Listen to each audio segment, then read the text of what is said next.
Olá a todos, sejam bem-vindos. Nesse vídeo iremos conhecer o caso Anton Dostler. O caso de Anton Dostler é único na história americana.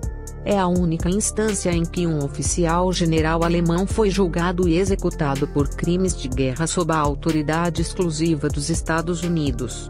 Dostler foi durante a noite de 22 de março de 1944 que 15 soldados americanos, 2 oficiais e 13 homens, alistados, chegaram à costa do continente italiano cerca de 60 milhas ao norte de La Spezia e cerca de 250 milhas atrás das linhas alemãs. Eles eram membros da Companhia D, segundo 1677º Batalhão de Reconhecimento Especial, um grupo de operações secretas do Escritório de Serviços Estratégicos. O objetivo de sua missão, a Operação Gemini, era destruir um túnel na ferrovia vital entre La Spezia e Gênova, uma linha que os alemães usavam para abastecer as forças que lutavam nas frentes de Praia de Cassino e Anzio. Os homens estavam no solo porque os bombardeiros aliados já haviam tentado e não conseguido destruir a ferrovia. Cada um dos americanos era de ascendência italiana e foi escolhido para a missão porque a maioria falava italiano. Todos usavam uniformes de campo regulamentares do exército dos EUA, incluindo insígnias, e não tentavam esconder suas identidades. Eles ficaram no solo por cerca de um dia e meio antes de uma patrulha de milicianos italianos e soldados alemães descobrirem sua identidade. Seguiu-se um breve tiroteio e os americanos em menor número se renderam. Eles foram levados para La Spezia e confinados perto da sede da 135ª Brigada de Fortaleza da Wehrmacht. A unidade, comandada pelo coronel Kurt Elmes, estava subordinada ao 75 graus Celsius Corpo de Exército do general Anton Dostler. Os americanos capturados foram interrogados pela inteligência militar alemã. O primeiro-tenente Vincent Russo foi enganado para revelar os detalhes da operação depois que seus interrogadores lhe disseram que um de seus homens já havia revelado tudo. Na verdade, isso não aconteceu. Assim que obtiveram as informações que desejavam, Elmes relatou a captura do americano a um quartel-general superior. No dia seguinte, 25 de março, a brigada recebeu um telegrama informando: os americanos capturados devem ser executados imediatamente. Foi assinado pelo general Dostler. Elmes questionou a ordem de matar prisioneiros de guerra e pediu a Dostler que reconsiderasse sua ordem ou pelo menos suspendesse a execução. Seu pedido não foi bem sucedido. Os americanos deveriam ser fuzilados antes das 7 da manhã seguinte. Um pelotão de fuzilamento da Wehrmacht executou a ordem. Os corpos dos americanos foram jogados em uma vala comum. A vida do general Dostler continuou normalmente. Ele sobreviveu à guerra, mas foi capturado pelas forças americanas e mantido em Roma em 1945.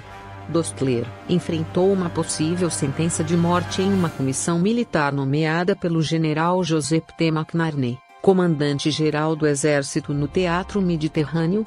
Ao contrário dos 15 soldados que executou, o general Dostler teve seu dia no tribunal.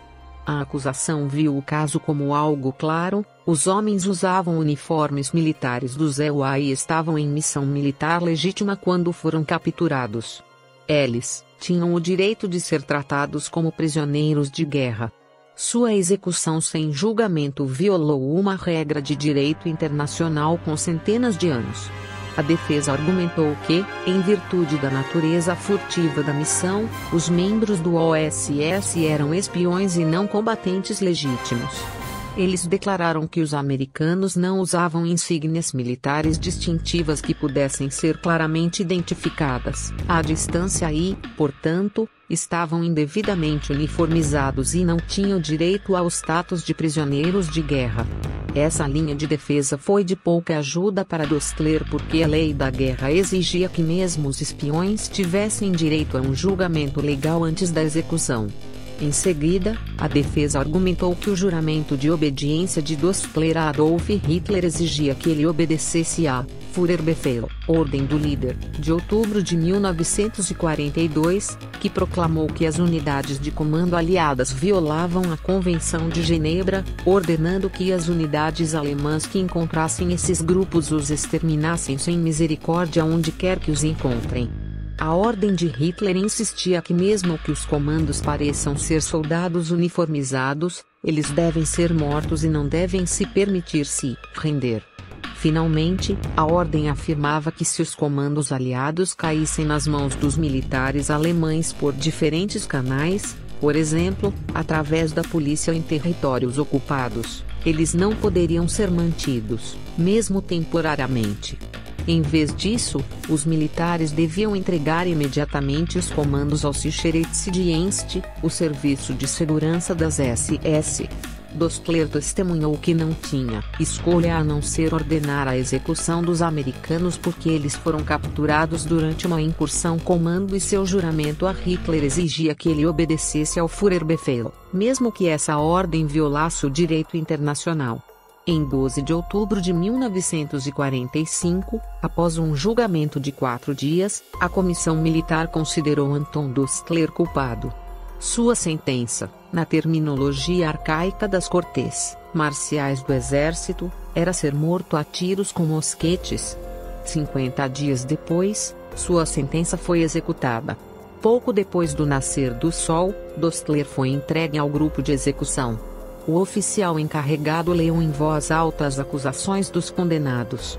Dostler teve um breve momento com um capelão católico romano. 3 soldados amarraram o general a um poste com os braços atrás das costas.